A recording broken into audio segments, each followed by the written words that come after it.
Hello everyone, my name is PJ and welcome back to my Let's Play of Final Fantasy I, the ROM Hack Final Facelift, Part 11.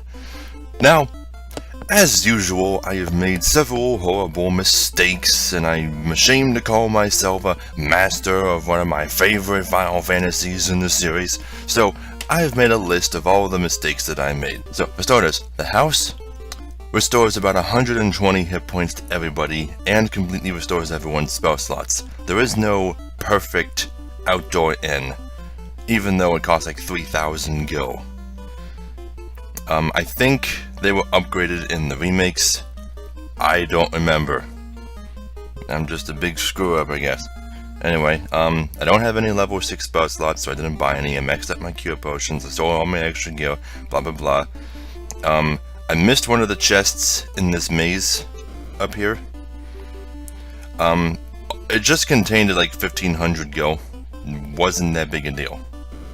But you can skip it if you want. Also, the enemy that I ran into in the river, the one that I said was an original Final Fantasy monster, yeah, turns out it's not original. It is in fact a D&D monster, and I didn't even notice that its name was different in this hack.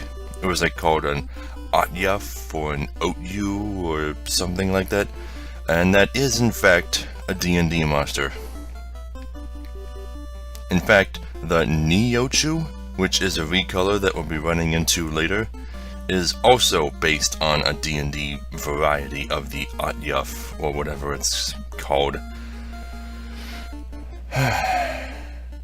I've never heard of that monster, so I assumed it was original, because, I mean, I have all the monster manuals for 4th and 5th edition, and I don't remember it being in any of them, so... Oh well... I guess we have to wait longer before we run into an original monster.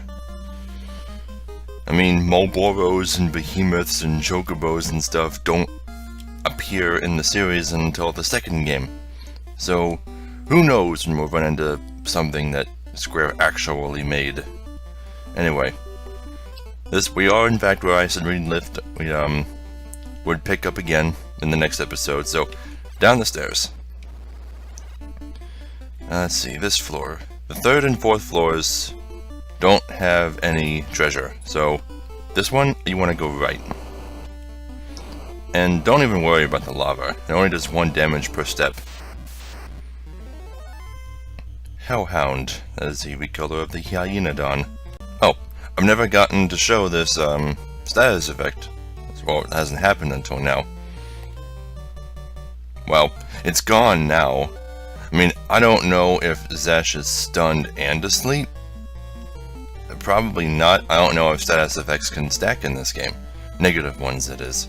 When you're asleep, it's basically exactly the same as stun, only it's much easier to remove. I think it wears off immediately if they get attacked, whereas stun doesn't. Okay, that particular ogre mage really overstayed his welcome. I guess you could say he ogre-stayed.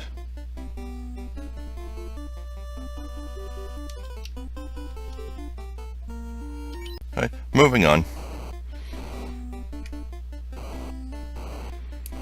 And here are the stairs. Easy. This floor doesn't have any treasure either. Just head south. Further south. Then east. I just want to go to the southeastern corner. Look at that. Completed a whole floor without a single random encounter. Now this floor... I think we gotta go south. Yeah. South and then west. There's no treasure on this floor either, so don't worry about it. Zash is level 16. Dune is level 16. Okay. Yeah, so you want to go south first, then west, then south again, and then all the way west.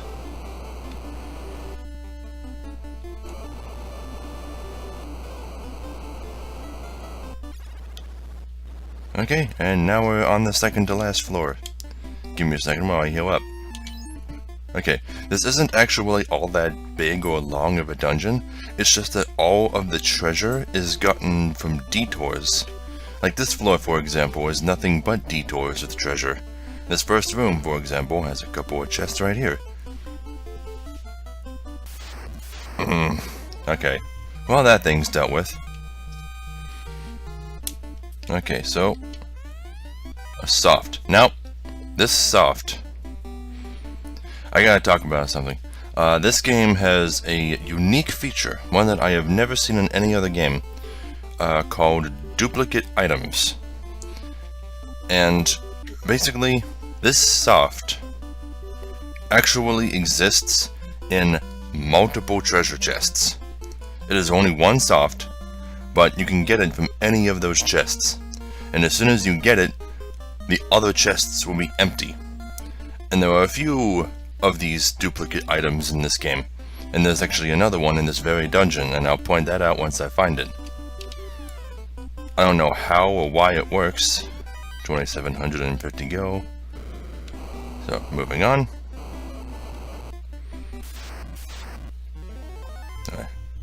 Minotaurs. I honestly have no idea why they thought duplicate items were a good idea. I mean, why not just reduce the number of treasure chests? Or put worthless items in the others, like maybe 100 gil each, or a cure potion. Groma's level 16, and oh, Chroma and Sherma leveled simultaneously. Does that mean Sherma's finally caught up? Alright, next detour room. Just one chest. Not even guarded. Wow, 1760 gil. Alright. Up here is another detour. The exit to this floor is actually in the southeastern corner. Ooh, good. Pure potion. 7340 gil. Ice brand. This is another duplicate item. There are a couple of different chests in this floor that are supposed to contain this weapon, but now that we have it, the others will all be empty. I figured that would be guarded, but it's just a lava worm. These things like to think they're tough, but they're not. And it's dead. Easy. Not even worth that much experience to go. Flame shield. And 880 go. Now give me a second while I see whether or not that stuff is better. Okay, the ice brand is definitely an amazing weapon. Look at this. Sasha's attack percentage is now 80%. Pretty damn good. I also gave him the ice shield, because apparently Dune's stuff was slightly better than his for some reason. So, moving on. Isn't that such a lovely sound? Oh, okay, lava worms are random encounter enemies now? Already? Oh well, they're still weak. See? Dead. So, okay. From here, we want to go south. And we got another little detour room. 155 gil. 10 gil. Really? What's the point? Oh well. Then we want to come up here. Take as many detours as possible to get all the treasure. Uh-oh. Okay, well, yeah, it might know cremate, but it still doesn't have much health. Give me a sec to heal up. Well, I've used over half of my cure potions, but that's fine. We're very quickly nearing the end of this dungeon anyway. Treasure chest is empty. Yep, that is one of the chests that would have contained the ice brand. 2000 gil. And a free house. Wow. Property rates must not be very good in this world.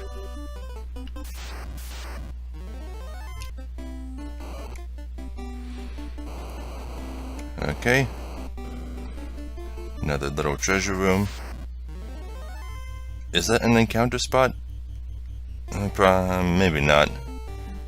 It's one fire lizard. I mean, why would they put a fire lizard in charge of a chest? 1250 gil. Okay, that's the encounter. Really? You put fire lizards in charge of these chests? But they're so weak. Wooden staff. Why do I keep finding mundane wooden staves? Staves.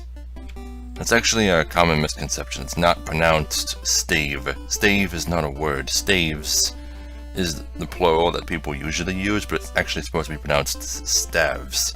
Kind of like knives. You just turn the F into a V. Anyway, last floor, and it's divided into 8 different directions that we can go. And there's actually a big square surrounding this floor that we can use to wander between the different paths without having to come back to the center. Most of these paths lead to nothing.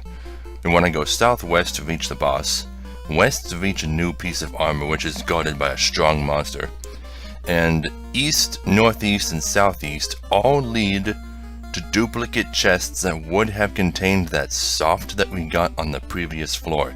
So there is no point in going to any of those chests because they're all guarded and empty. So first thing we want to do is head west. Ooh, fire giants. Okay, moving on. Then we come to an enormous room filled with crosses for some reason. I'm assuming these are the graves of... That better not be an encounter spot. I know it's probably not, because the encounter spot's in front of the chest. Anyway. And here we go. Red Dragon. The first dragon that we've run into, other than like sub-dragons, like the Hydra doesn't really count. But yeah. Let's see how tough you are. Oh, good. Oh, Chroma's dead. One hit. 242 damage. He's dead. And now the red dragon is dead.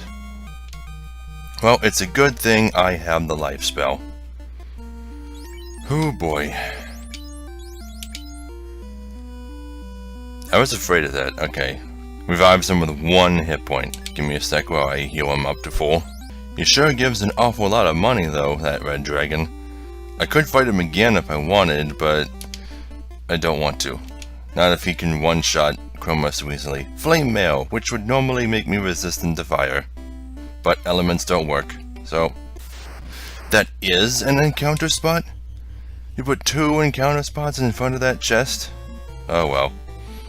After I kill this thing, I'm gonna check to see how good the armor is. 54, 52. Pretty damn good. Okay. Now we're gonna be moving on to the boss. So, give me a second. Okay. Gotta walk through the lava.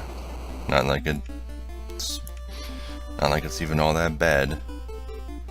And here we are. Now, let me just heal everyone to full, make sure I'm completely prepared. Now, I'm hoping this creature has the correct name. Because in the original, this was the only boss whose name was incorrect. Is it you, the Tinder that defeated the fiend of the earth and disturbed my sleep? I, the Merilith, will now show you the force of fire, and you shall burn in its flames. Okay, good. The ROM hacker clearly knew what he was talking about when it came to D&D monsters, unlike me. In the original version of this game, this creature was called Keri, which some believe was a mistranslation of Kali, which is some kind of Indian deity. I'm not sure, but the Merilith is a creature in D&D. It is a 6-armed snake woman, and it's very, very, very, very powerful. It's like one of the strongest... I think it's a demon? It's not a devil, it's a demon, yeah, okay. I always find it odd how the official localizations of the remakes just called her Merilith, like it was her name, when it's actually a species of monsters in D&D, but in this world she's the only one. The Merilith creature in D&D is actually named after the original Merilith, who was named Merilith. So I just kind of assumed that this is that Merilith, the one whose name was Merilith. Yeah, but apparently it's just the Merilith in this one. And the sprite is unchanged. Yep. So, six-armed snake woman. But like I was saying before in the last episode regarding solos in 4th edition, creatures in this game, in Final Fantasy, don't get multiple attacks per turn. They do in some of the Dragon Warrior games, usually just bosses. But because enemies in this game only get 1 attack per turn, they are much easier than they probably should be. Instead, they just give them really overpowered single turn attacks. So, let's see if I have a harder time with you than I did with the Lich. So, Sherma, you...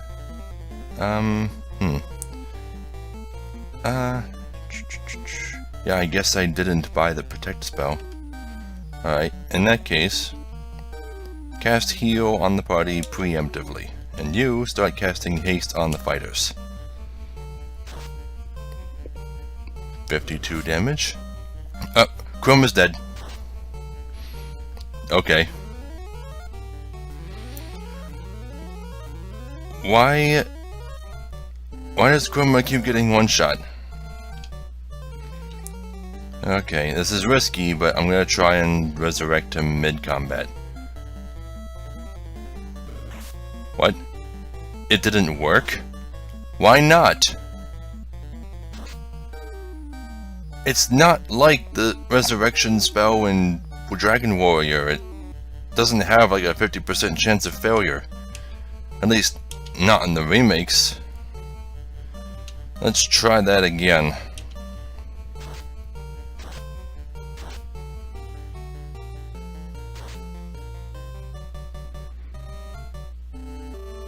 Couldn't...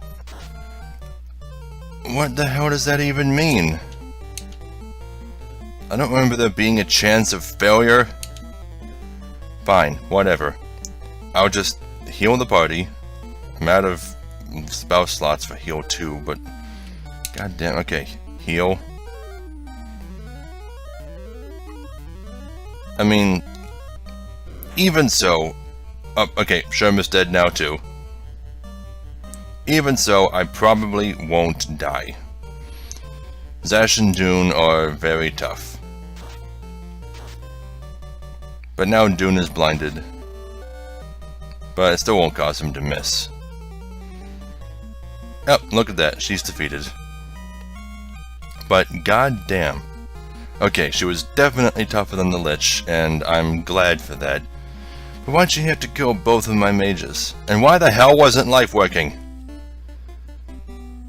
Not that it would have mattered. Even if I resurrected Chroma, she would have one-shot Sherma and killed her anyway. Anyway.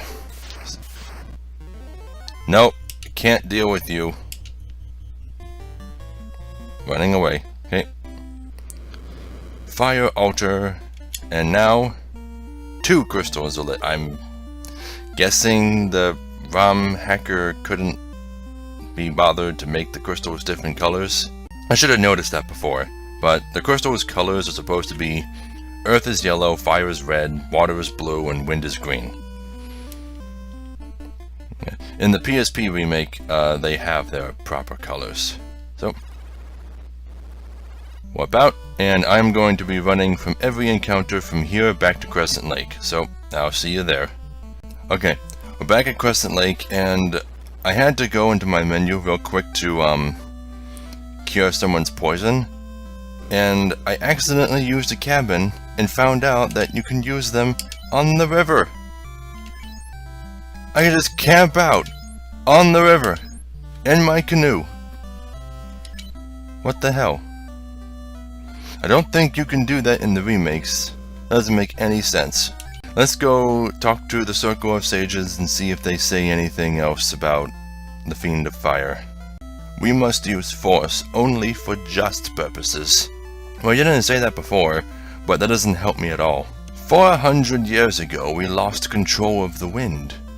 200 years later, we lost the water, then earth, and fire followed. The powers that bind this world are gone.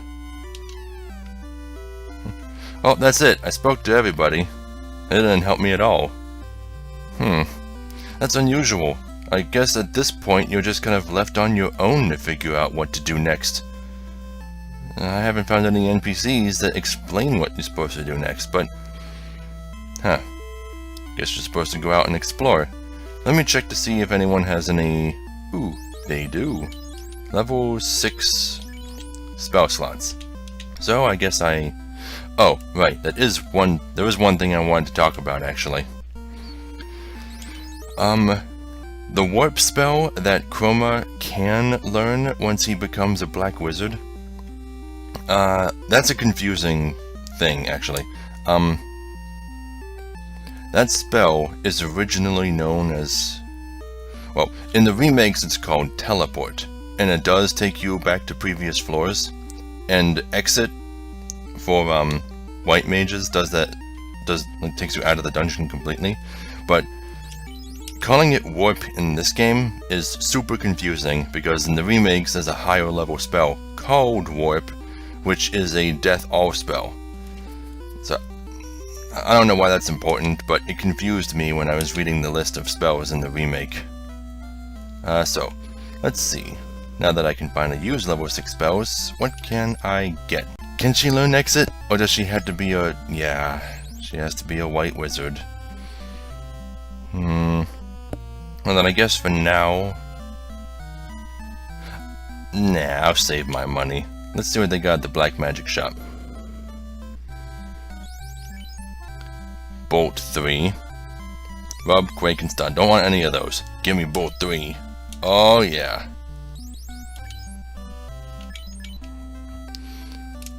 Oh yeah. Look at that. Sex is sex in Bolt 3. Okay, and one more thing I gotta do before leaving is stock up on potions. So, give me a minute. Okay, all done. 99 cure potions, 46 pure potions, and 6 softs, which should be all I need. And also 7 houses. So, I'm good. Okay, so, since nobody wants to tell us where to go next, I suppose I'll have to. First thing you want to do is leave Crescent Lake and go back to your ship. Okay, back at the ship. When I get on your ship, and you want to sail north, keeping close to the shore so you don't lose your way. Take out these pirates. One of them actually ran away. So we're getting to that point now, huh? Our enemies are starting to run from us. Oh yeah, I know we're badass.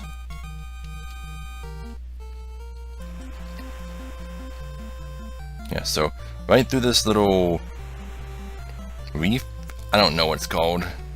I don't know words.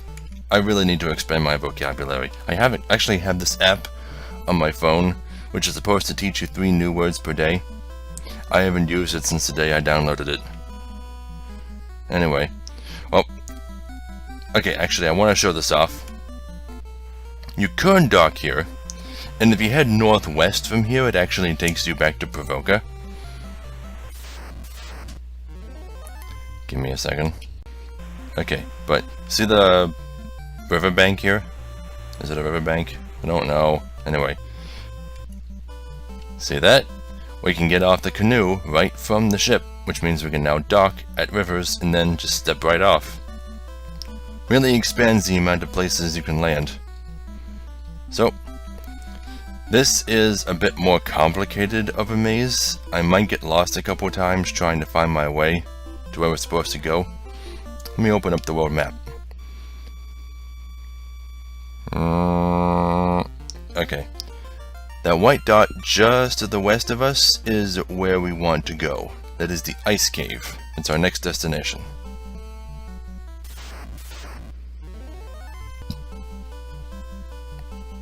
Do I go up there? Probably. Okay. That northern path there, I'm pretty sure is a dead end. Yeah. If you go south from here, it goes west just into that little corner. That's where the 4th bonus dungeon in the remakes, the Whisperwind Cove, would appear. I also neglected to point out the Wellspring Grotto, I think. It's located in a whirlpool just past where we made that canal. I forgot to mention it. This chair is so uncomfortable. It doesn't help that it's broken too. I had to put a pillow on it in order to keep this bolt from sticking up through the cushion and stabbing me in the butt. And the pillow keeps slipping off as I sit in it. Yep, there it is, right down there. Just gotta get around to it. Oh, I was poisoned this whole time? Oh, right, poison doesn't affect you in the water for some reason. Anyway. Oh, come on, I'm almost there. Goblin guards? Really? I'm about to enter the latest and hardest dungeon, and you're putting goblin guards against me? It's probably just a zoning thing with the world map's random encounters.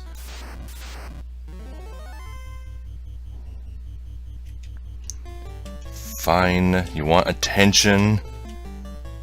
I'll give you attention. All the attention you can handle. There. That should pacify them for the rest of their lives. Okay, so here we are. 120 hit points, huh?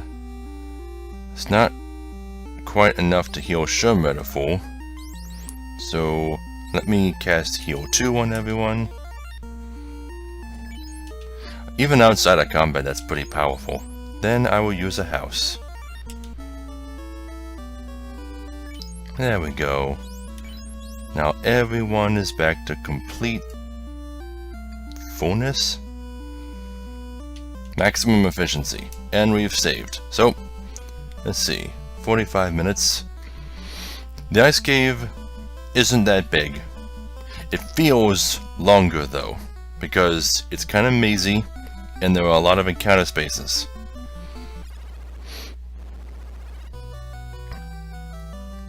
Matoya's Cave's theme here too.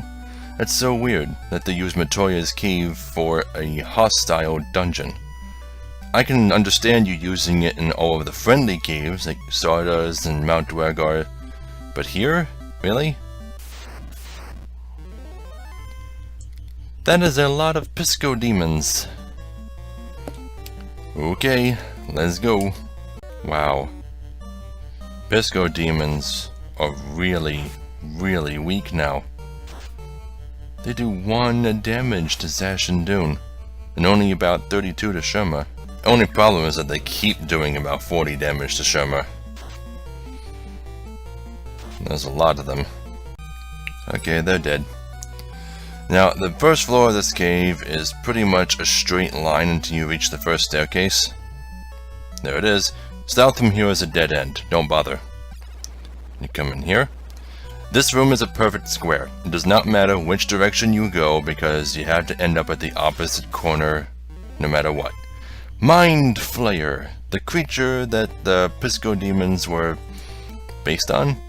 I don't know if Pisco demons are actually a D&D creature. They probably are, but Pisco demons and Mind Flayers and stuff, they don't appear very often in the Final Fantasy games.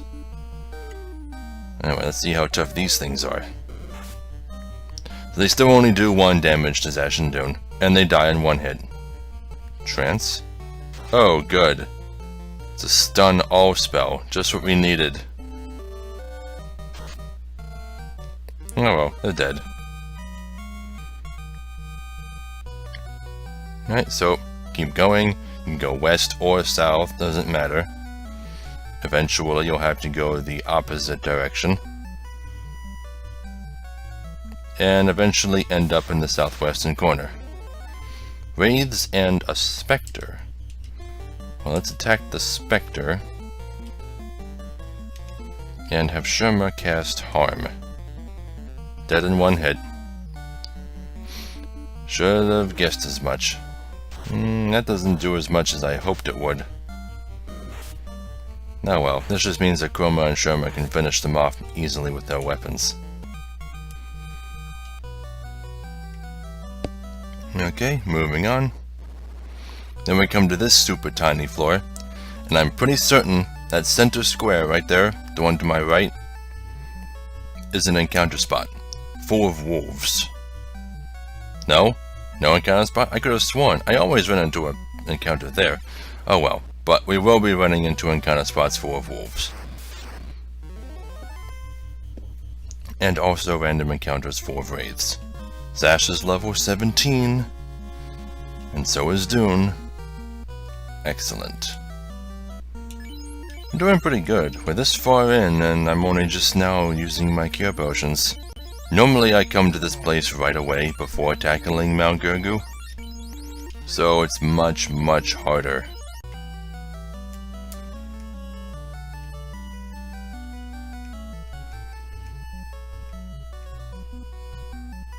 Okay, this floor, this room, the floor of this room that is full of these orange circle things. There's supposed to be cracks in the floor. They look a lot more like cracks in the floor and are much harder to see in the remakes, and it's just all around better handled. Here, it's really easy to spot them. If you step on one, you'll fall down to the next floor below, which we want to do, but first we want to grab these chests. So come over here. I figured it would be guarded. Look at that! Dark elves! Uh-oh. Zash is dead. Fuck dark elves. How about we just run away? Yeah, just like that. Clothes. Regular clothes. Like the kind we could buy in the beginning of the game. For like 10 gil. Anyway, resurrect you. Give me a second while I use all my cure potions on the fighter. Okay, I gotta say, that is really kind of unfair.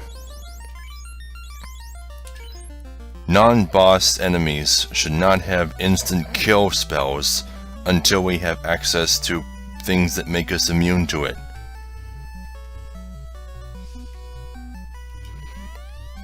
Flame Sword, which I think is equal in stats entirely to the Ice Brand. Just, you know, it's supposed to do fire, while the Ice Brand's supposed to do ice. You know, doesn't work though. Anyway, you'll see that third chest down there is completely surrounded by cracks in the floor. So, how do we reach it? Well, that's the big question, isn't it? So, we step onto one of these cracks, and we'll drop down to here. Now, I am certain this time, that there is an encounter space directly below me.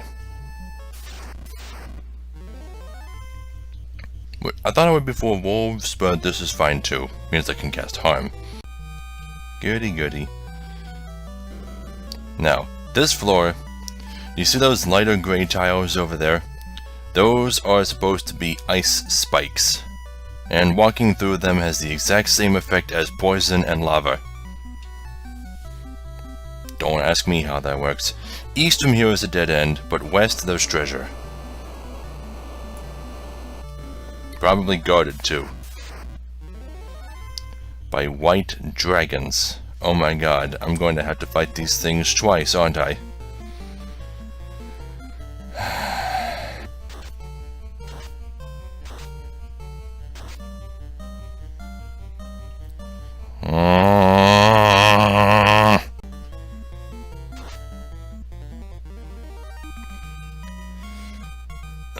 This is not good. What's even in this? Ice armor? Okay, sure, why not? Cast life on Chroma. Use all my cure potions on everyone. Okay. God. This chest on the left had better be worth it.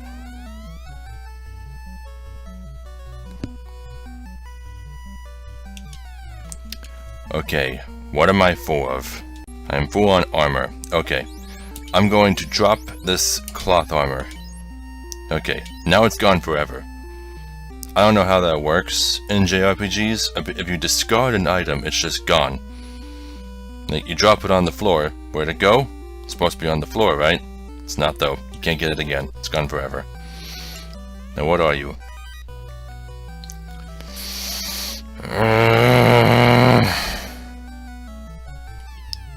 Well, I'm out of time anyway. Really don't want to fight those white dragons again, but anyway. Thank you all so very much for watching. We'll pick up right here in the next episode. Not looking forward to it. But bye-bye.